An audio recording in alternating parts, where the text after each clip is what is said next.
Let's get our cards on the table. Kylea, you could be kingmaker here. So what would you do in the event of a hung parliament? Would you support a Labor government or would you support a Liberal government? I think it's really clear.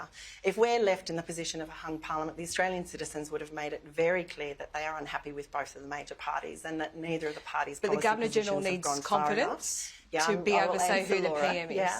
But then that comes down to getting traction on the issues that matter to the Australian public. That is faster action on climate, so more ambitious carbon reduction targets for 2030. It is the establishment of a Federal Integrity Commission, and that is ready to go. Helen Haines has drafted that legislation. So at the moment it's Labor. It's ready to go. Sounds good. And then at the moment is it Anthony Albanese Prime Minister? Well, who knows? Who knows what will happen when it comes Anthony Why don't you? Well, because we don't know who's going to win what seats, Trent. It's quite simple. Okay. We do not know the makeup of the House of Reps yet. Okay. We do not know how the Senate is going to fall. And we do know that that's going to take time. And I think this is a critical election.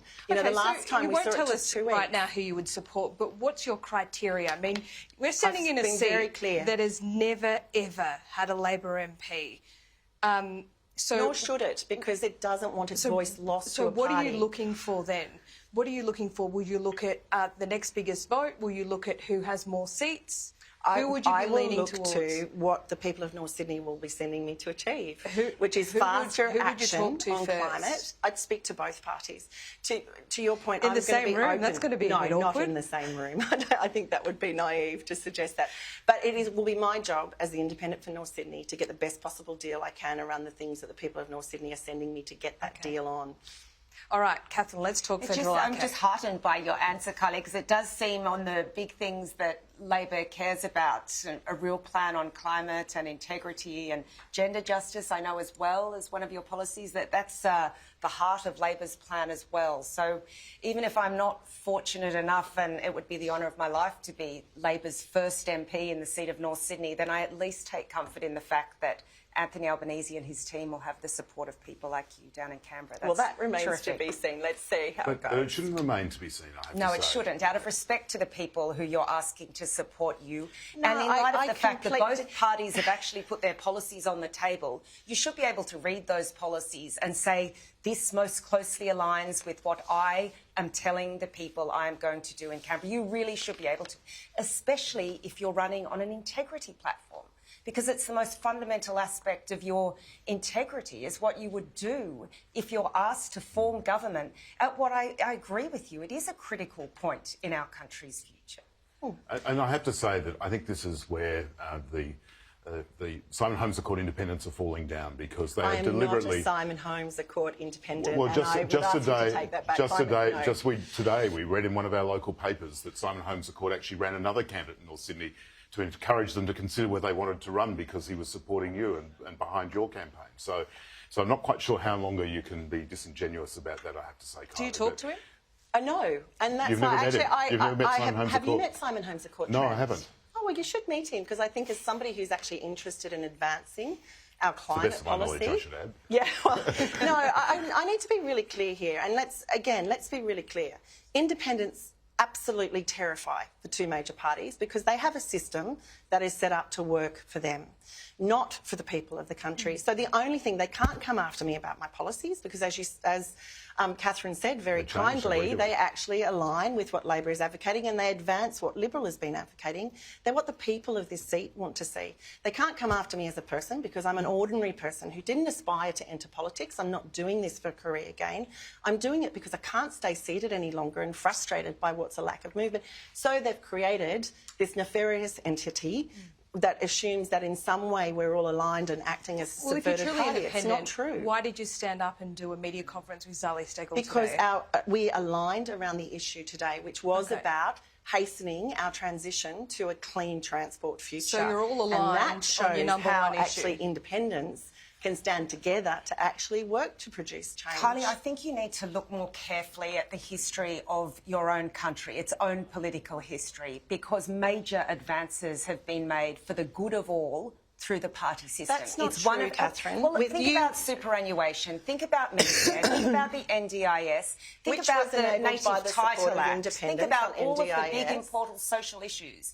I mean, sorry, Trent, but it was Labor that was at the heart of those issues. And it is entirely possible to achieve major social welfare advances, big steps on climate through the party system. You just have to have the right party in place. I think it's fundamentally, with respect to you both, why do you have to work so hard against each other? Is that in the best interest of this nation?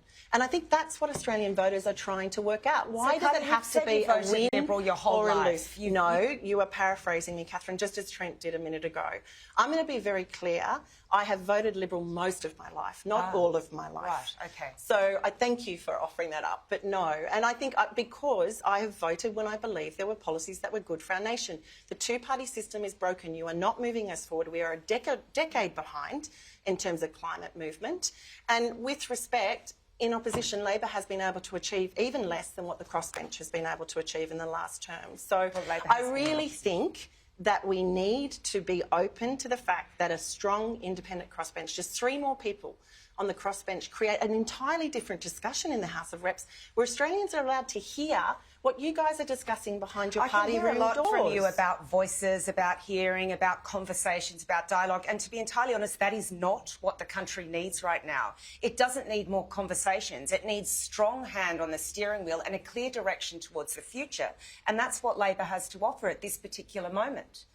Can I come back to the, I think, which is the central issue of this discussion, because this election is about electing the government that's going to lead Australia for the next 3 years. And I do fundamentally think that residents in North Sydney have the right to know who the candidates would support in the event of a hung parliament if they're independents like Kylea. That is the fundamental thing that emerges from an election, who's going to be in government. And I just don't understand, on the basis that the party's policies are in the public domain to be seen, why it is so hard for Kylea to stop being disingenuous and saying that it's too early to make that decision.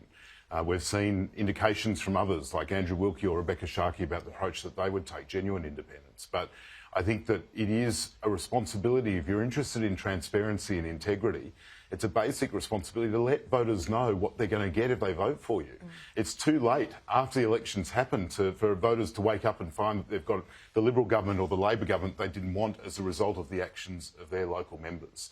So that's why I think it's a basic test of integrity and transparency for independents like Kylea to say before polling day who they're going to support in the event of the hung parliament that Simon Holmes the Court says is their primary goal. All the climate-backed independents are saying the same thing on the answer to this question. It's been asked time and time again. Because it does look like collusion. No, so let's have a look at one more. We'll give you one more chance. No, it's absolutely not collusion. And what I'm prepared to guarantee, and this is where I see it differently, and it was a similar conversation I had with Amanda Vanstone, the two major parties would have us believe that when people vote to send their representative to Canberra, they're voting for the person that represents the party they want to see win. I disagree with that. I think when the Australian people vote at a federal election, what they're doing is voting for the person that they believe can go to the House of Representatives to represent their community to get the action that they want to see taken. That's why it's called the House of Representatives. It's not called the House of Parties. We're a bit of a stalemate here.